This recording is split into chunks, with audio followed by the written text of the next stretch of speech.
Hello again from Metro Manila, the Philippines, Southeastern Asia.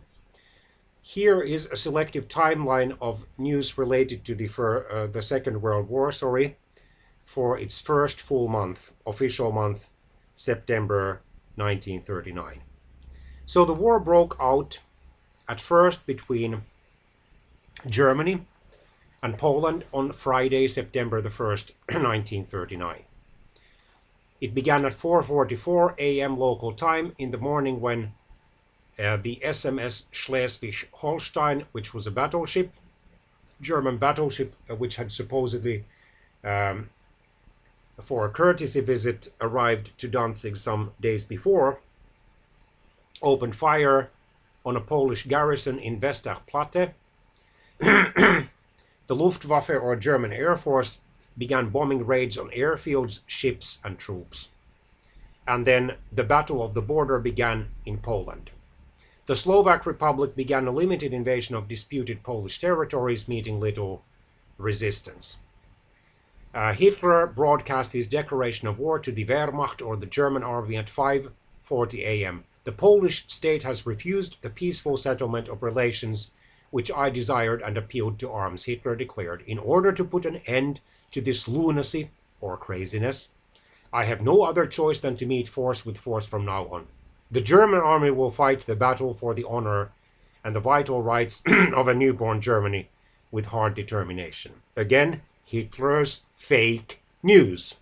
So this fake news phrase that President Donald Trump, US President Donald Trump, keeps repeating when he's criticized and attacked, for example, for his numerous lies and inaccurate statements, and then statements which are doubtful and for which he offers no proof.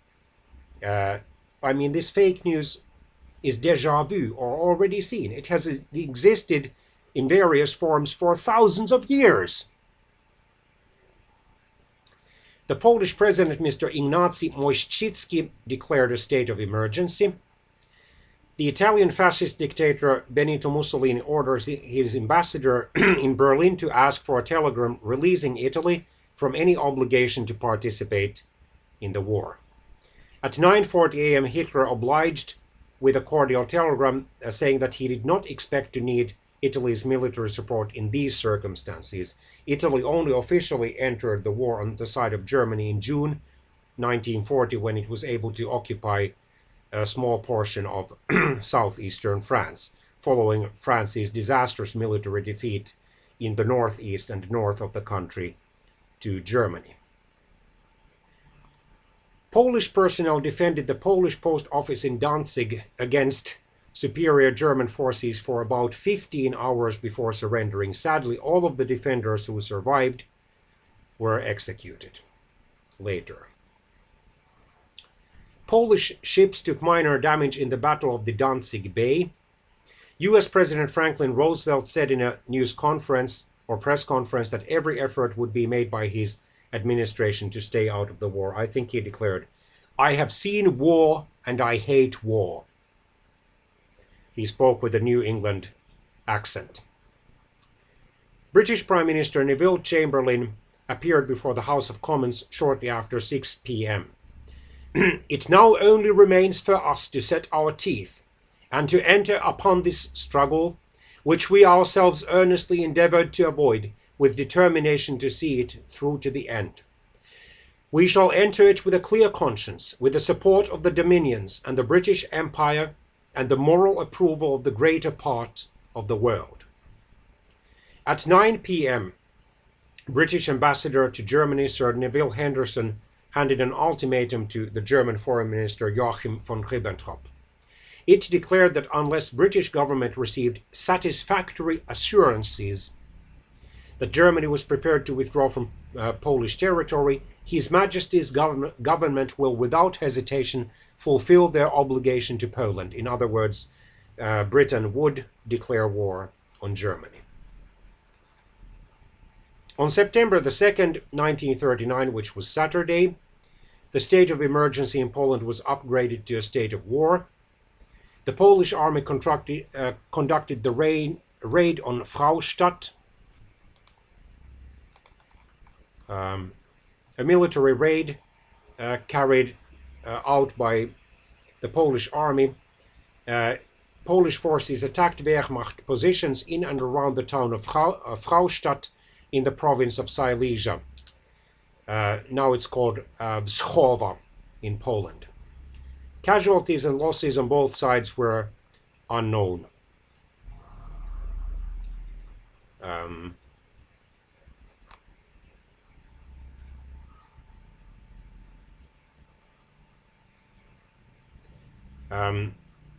A Polish front unit was able to reach the outskirts of Fraustadt some 8 kilometers into German territory.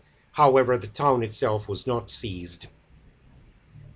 After the invasion of Poland, Captain Edmund Lesich was captured by the Germans and sent to Oflag 8-A Murnau. Found there by the Gestapo, he was taken to Łódź and murdered. The raid on Fraustadt, together with the capture of Geiersdorf, was used by Polish propaganda to bolster the morale of soldiers of Wielkopolska Cavalry Brigade and other units, and convince them that it was possible to defeat the German army. However, from military and strategic point of view, it did not have any influence on the campaign's course, because Polish forces engaged in the raid were too weak, as General Abraham did not want to risk losing the city of Leszno.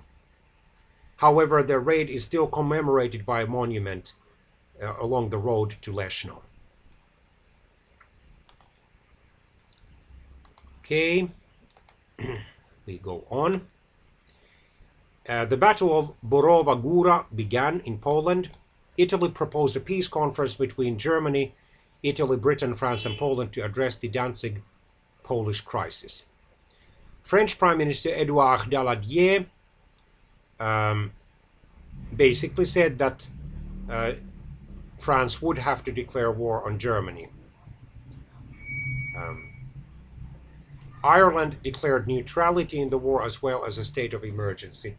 Ireland had virtually become independent from Britain in 1937 or 1938, and the Irish Prime Minister Eamon de Valera was determined not just to make sure that Ireland would remain independent of Britain and would eventually leave the British Commonwealth altogether, but also would remain neutral in the war. He was criticized for the fact that shortly after Hitler's suicide, he sent condolences to the German ambassador in Ireland, if I remember correctly, from that British-produced Chronicle of the Second World War, published in or around 1991. The Nazis established Stutthof prison camp near the former territory of Danzig. In January 1942, it would be redesignated a concentration camp. At 7:44 p.m., Neville Chamberlain informed the House of Commons that no reply had yet been received from Germany regarding last night's ultimatum. On September the 3rd, 1939, which was Sunday, at 9 a.m., Britain gave Germany a deadline of 11 a.m. to announce that it was prepared to withdraw its troops from Poland, or else a state of war would exist between Britain and Germany. Germany did not give any reply. At 11:15 a.m., Neville Chamberlain announced on BBC Radio that Britain and Germany were at war. "You can imagine what a bitter blow it is to me that all my struggle to win peace has failed," Chamberlain said, sounding dispirited. "Yet I cannot believe that there is anything more or anything different that I could have done, and that would have been more successful. We and France are today, in fulfillment of our obligations, going to the aid of Poland, who is so bravely resisting this wicked and unprovoked attack upon her people. We have a clear conscience. We have done all that any country could do to establish peace, but a situation in which no word given by Germany's ruler could be trusted and no people or country could feel themselves safe had become intolerable. And now that we have resolved to finish it, I know that you will all play your part with calmness and courage." At 12 noon, France gave Germany an ultimatum similar to Britain's, with a 5 p.m. deadline Germany did not reply, and so France also declared war on Germany. However, unfortunately, despite these declarations of war, both countries offered little aid, whether military or material one, to Poland. The only concrete measure was, and it was a weak and token one, was a French advance some or several kilometers into German territory.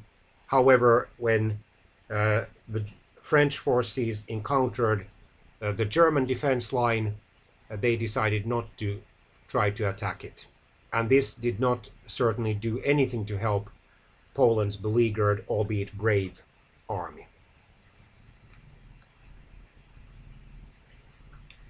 Neville Chamberlain later that day addressed the House of Commons, calling it a sad day for all of us, and to none is it sadder than to me.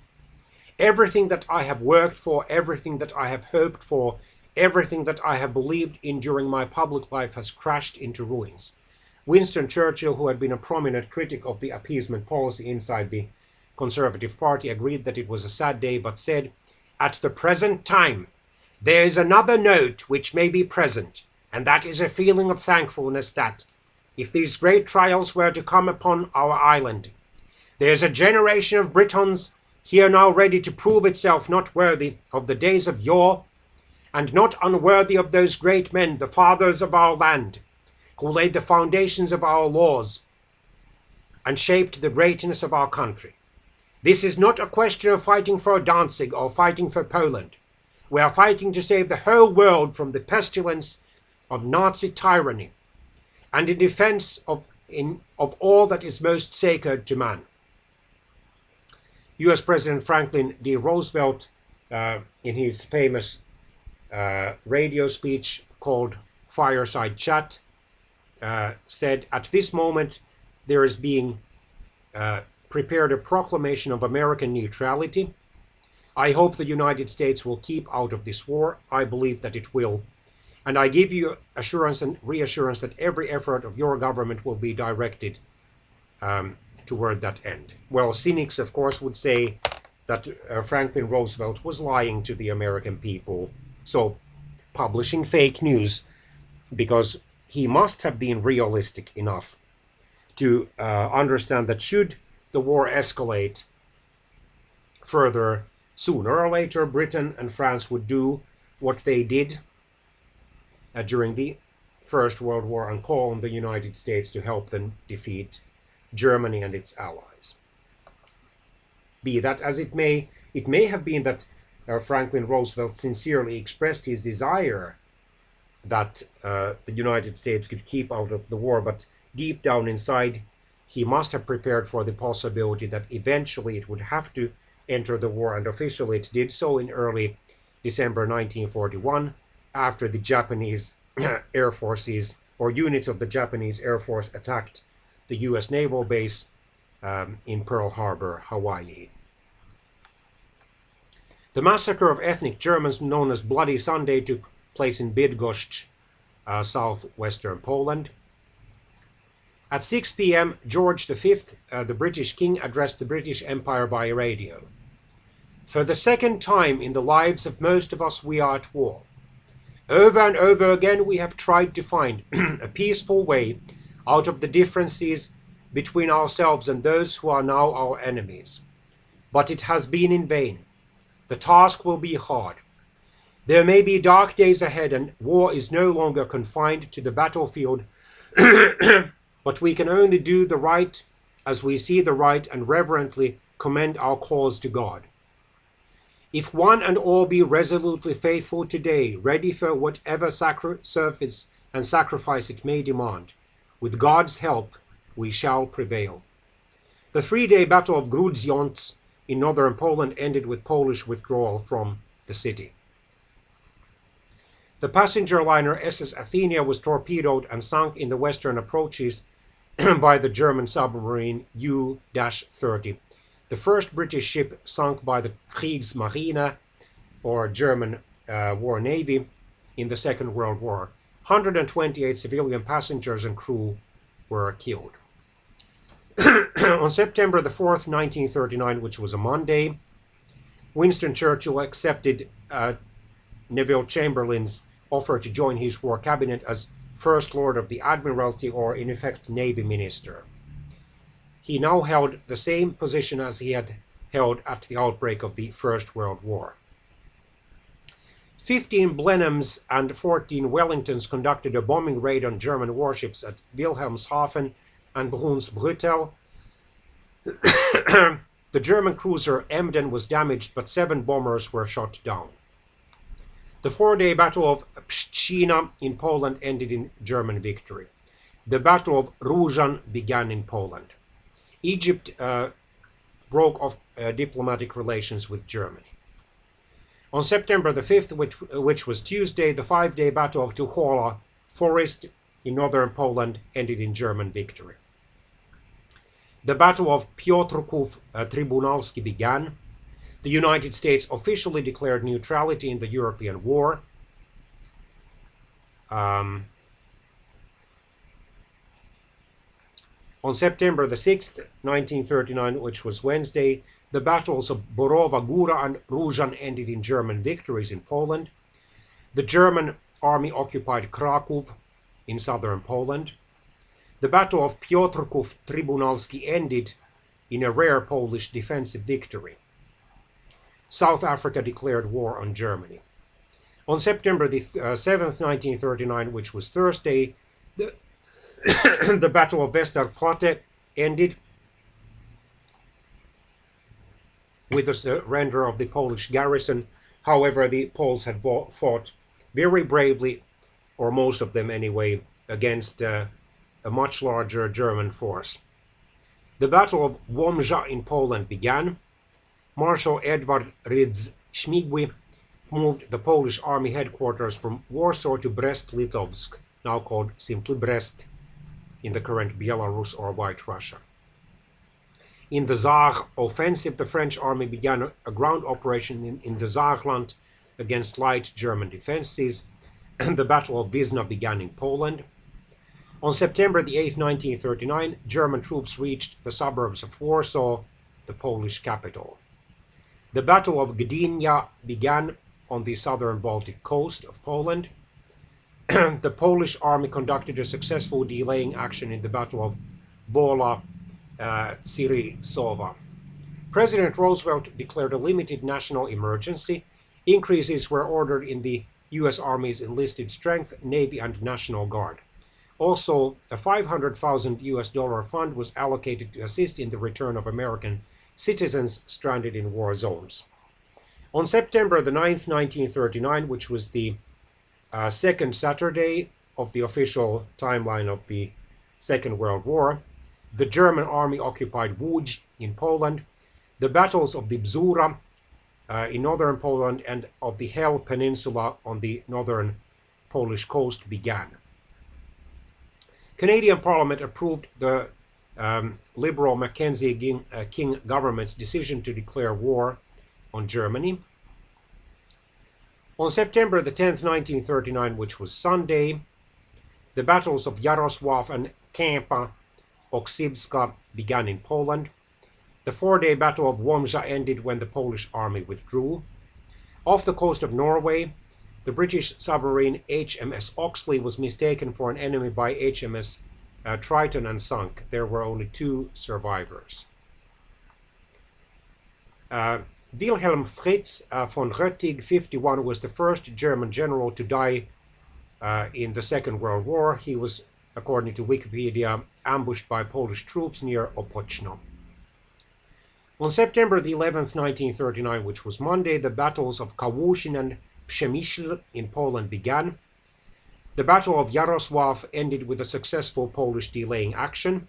Saudi Arabia broke off diplomatic relations with Germany. On September the 12th, 1939, which was Tuesday, the Battle of Lwów began. The Battle of Kałuszyn ended in German victory. The Duke and Duchess of Windsor, or the former British King Edward VIII, and his American-born wife Wallis Simpson, returned to Britain from self-imposed exile in France. The British-French Supreme War Council met for the first time in Abbeville, France.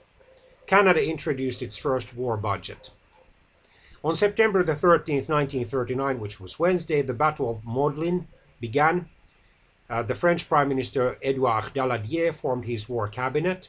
The British steam trawler Davara was sunk by the German submarine U-27 off the coast of Ireland. On September the 14th, 1939, which was Thursday, the battles of Brzezcz, Litewski, Jaworów, and Kobrin began in Poland, while the Battle of Gdynia ended when the Germans captured the city. The Poles also had to surrender Przemyśl to the Germans. The German submarine U-39 attacked the British aircraft carrier HMS Ark Royal off Rockall Bank, but the torpedoes fell short of their targets. 3 British destroyers in the vicinity hunted down U-39 and disabled it with depth charges, rescuing all the crew. On September the 15th, 1939, which was Friday, in the Orzeł incident, the Polish submarine Orzeł, at sea when hostilities broke out and unable to return to Poland, entered the port in Tallinn, Estonia's capital. Estonian authorities, at the insistence of the German embassy, interned the submarine to prevent it from putting out to sea again. A famous American aviator, Charles Lindbergh, made a nationwide radio broadcast in favor of American isolationism. It is madness to send our soldiers to be killed as we did in the last war if we turn the course of peace over to the greed, fear, and the intrigue of European nations. America has little to gain by taking part in another war. On September the 16th, 1939, which was Saturday, the battles of Khalkhin Gol in eastern Mongolia ended with an armistice between the Soviet and Japanese forces.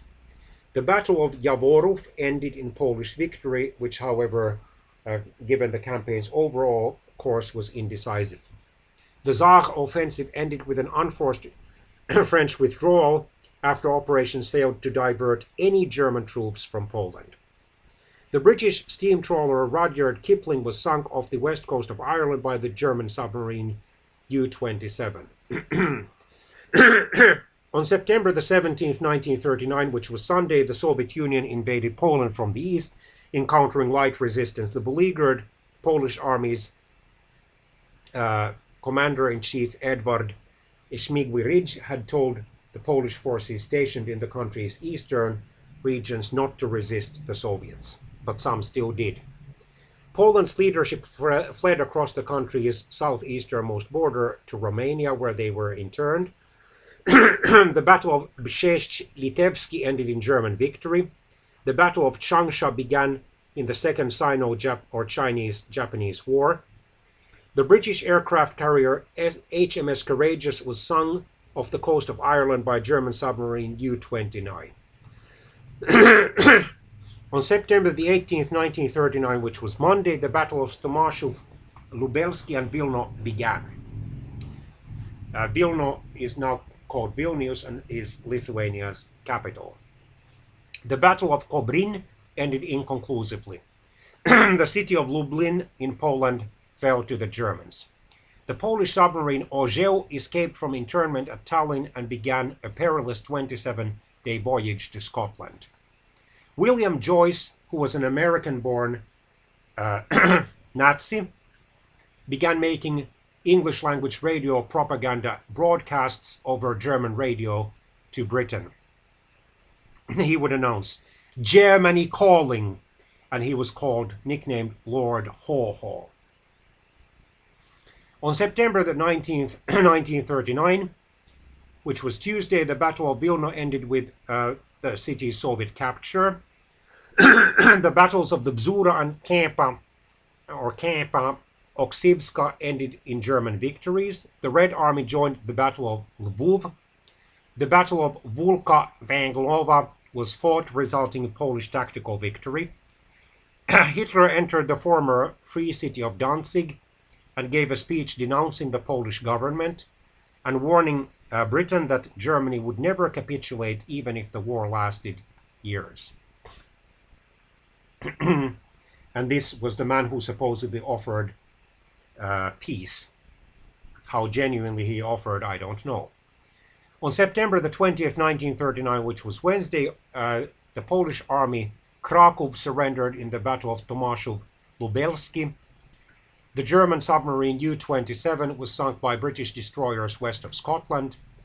On September the 21st, 1939, which was Thursday, the battles of Cześniki and Grodno began.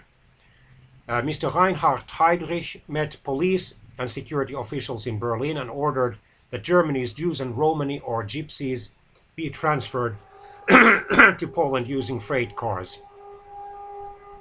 President Roosevelt spoke to the US Congress saying the United States should amend its neutrality acts to allow countries fighting Germany to purchase American arms. So basically, he was saying indirectly that while the United States hoped to stay out of the war, it would not sit idly by if countries fighting against Germany asked for material help in the form of weapons. The Romanian Prime Minister, Mr. Armand Călinescu, was assassinated by Iron Guard members in a failed coup. On September the 22nd, 1939, which was Friday, the Battle of Lvov in the Ukraine ended when the Polish commander handed the city over to the Soviets. The Battle of Cześniki ended indecisively. The German-Soviet military parade in Brest-Litovsk was held. The British-French Supreme War Council again met in Hove. And then General Werner von Fritsch, 59, German general, was killed in action during the siege of Warsaw, although there are suspicions that he either committed suicide or he deliberately exposed himself to the line of fire. He had been accused earlier in the 1930s of supposedly being a homosexual. He was exonerated but never reinstated into his former position. Or another possibility could be that one or more Germans loyal to Hitler assassinated him. On September the 23rd, 1939, which was Saturday, the Battle of Krasnobrud was fought, resulting in an indecisive Polish victory.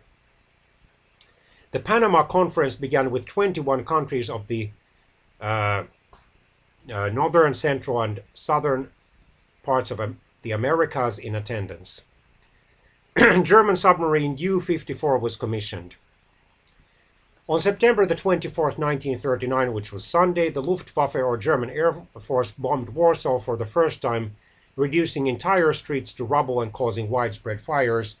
The Poles had little effective anti-air craft cannons left, I think. In the Battle of Husinne, the Polish army beat back a Soviet infantry corps but were surrounded and forced to surrender when Soviet tanks counterattacked. The Battle of Grodno ended in Soviet victory.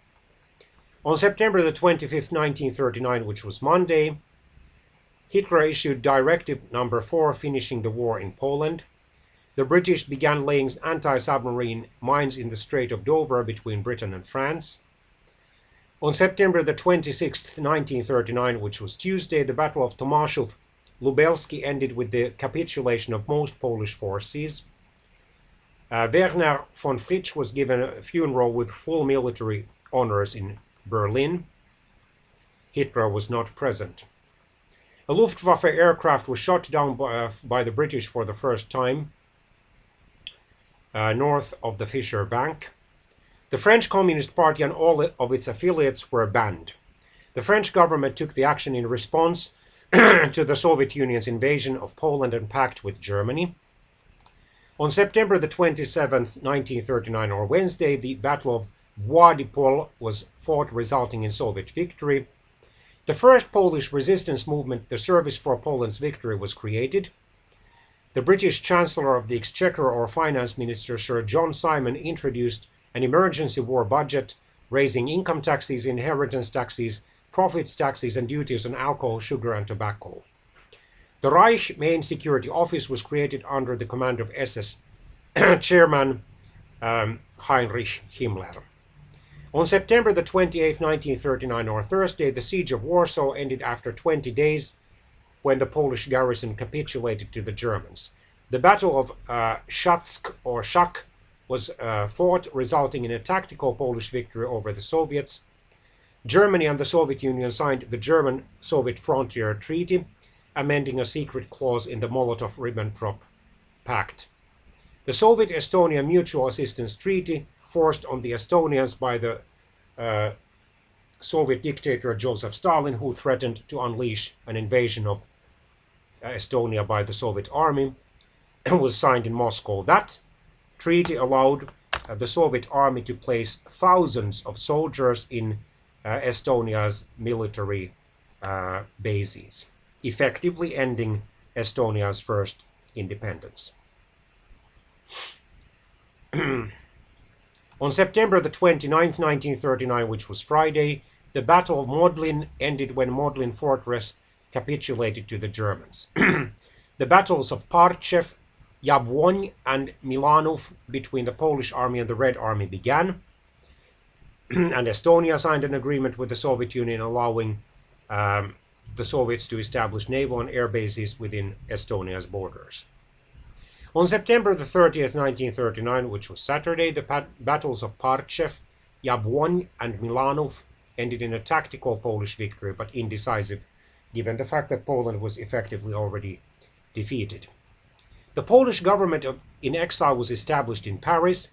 Mr. Władysław Raczkiewicz and Mr. Władysław Sikorski became president and prime minister, respectively. Sikorski was also, I think, a colonel. I can check that. Yeah, okay, general eventually. And he died under suspicious circumstances in the Strait of Gibraltar in an airplane crash in July 1943.